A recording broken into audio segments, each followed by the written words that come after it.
In this video, I'm going to talk about the 12 benefits that ashwagandha has for the brain and the mind.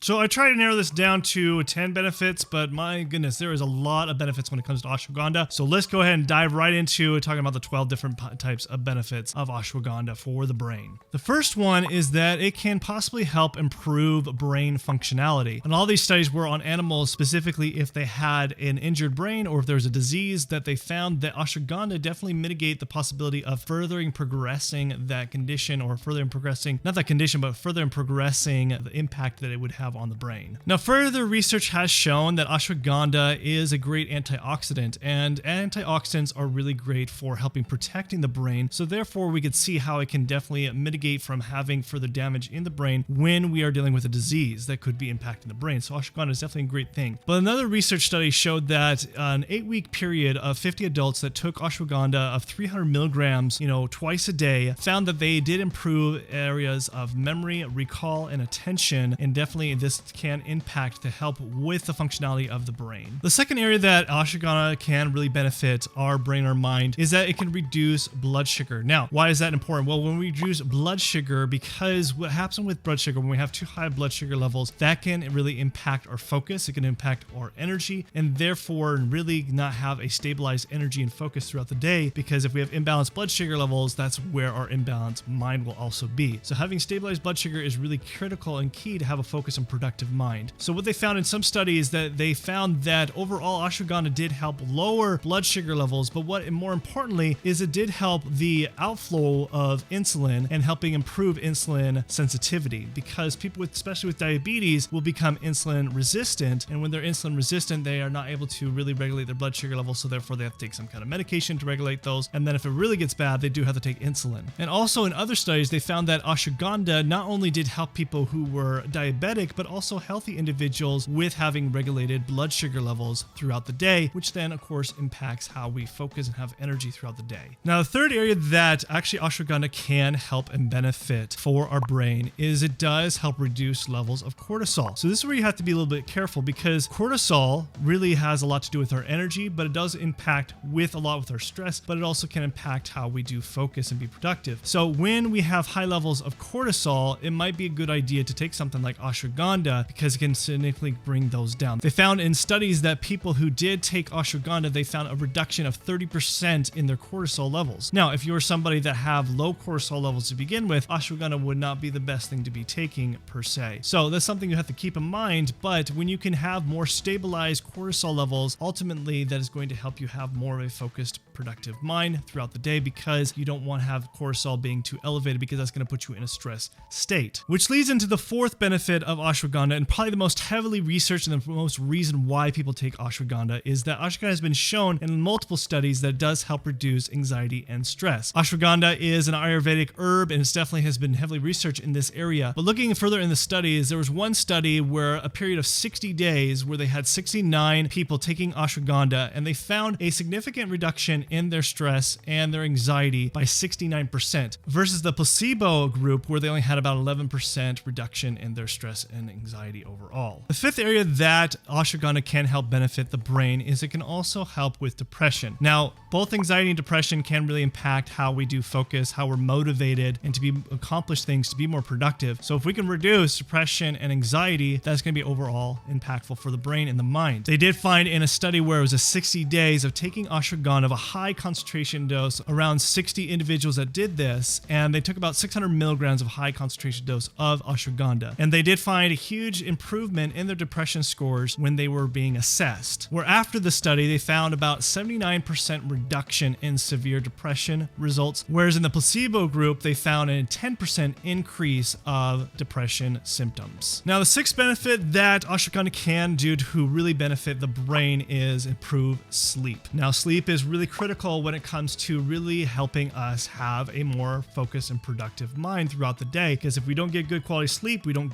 dream enough, enough. Therefore, it's going to really impact how we function throughout the day, both in energy and also our focus. Now, ashwagandha has an effect where it is a little bit more a sedative effect. So you could see how it could benefit definitely with sleep. And by doing so, they did, looking at the research here, they found in one study where there was 60 individuals, this was a study published back in 2019, they found that people who either took 250 to 600 milligrams of ashwagandha reported having better sleep versus those who took the placebo. Now, the seventh benefit, and I found this one was pretty interesting, is they found that ashwagandha does help somewhat improve power output. So they used this I was looking at some studies here with athletes that they found that it did improved VO2 max, so your oxygen, as well as it improved the capacity for sprinting faster, things like that. Now, this is definitely needs to, I think, looked at a little bit further, but why I find this important is when ashwagandha could help improve oxygen, right? The VO2 max. That is going to be really beneficial for the brain as well because the brain relies a lot on oxygen. They found in one study by taking 500 milligrams of ashwagandha extract improved their power output sprint velocity, as well as this did not affect their blood pressure. So the fact that it improved that as well as didn't impact their blood pressure seems like a very safe way to be able to use to improve VO2 max as well as your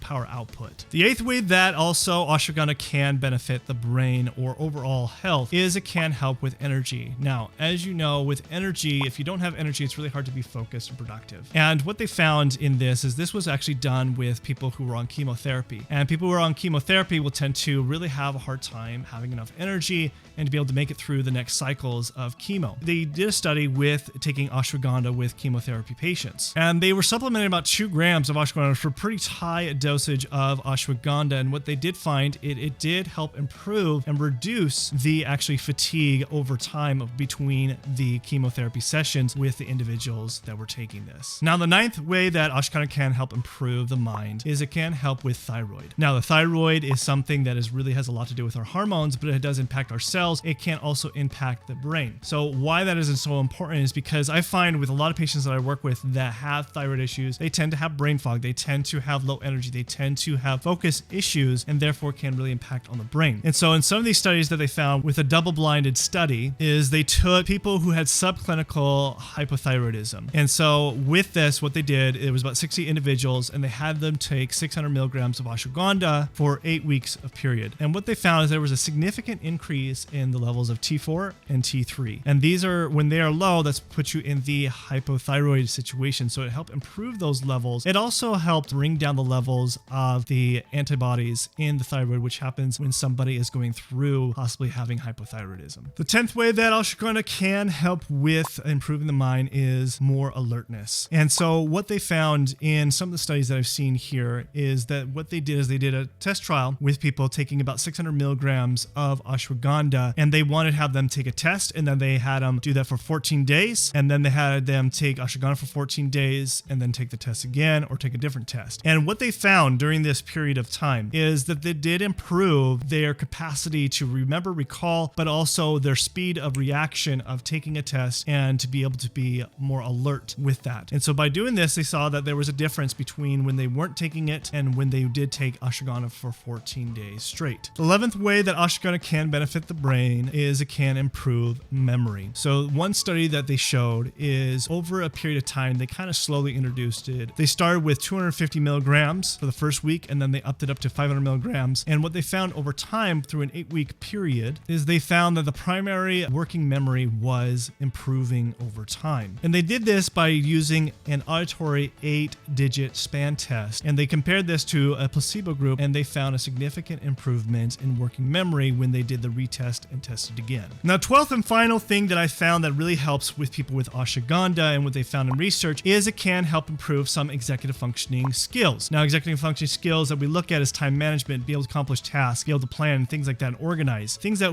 people with ADHD tend to struggle a lot with. What they found in different studies in here is, again, they took about 600 milligrams of ashwagandha over an 8-week span time. You can kind of see there's a kind of trend here, 600 milligrams, 500 milligrams, around there. 8 weeks is when you could probably suspect of seeing improvements in all these different areas. But with this study specifically is they did find that these people who did take it for 8 weeks of period of time versus the placebo group, they were able to improve improve visual spatial, learning. They were able to improve executive functioning, memory capacity, and all those kind of areas versus the placebo group that didn't have any significant improvement at all. Ashwagandha definitely has a lot of benefits, but of course, in each one of these studies, there aren't always going to be directly impacted to you of how you see those improvements. But certainly ashwagandha does have a lot of things to show for in this research that can benefit you. But another type of nootropic, compared to ashwagandha that I find that is really beneficial for helping improving focus and also helping people with, specifically if you have attention deficit different issues as well as inefficiency, what I would do is look at something as L-tyrosine, which I explain in this video of the benefits of L-tyrosine. So come and join me right here where I talk about the benefits of L-tyrosine.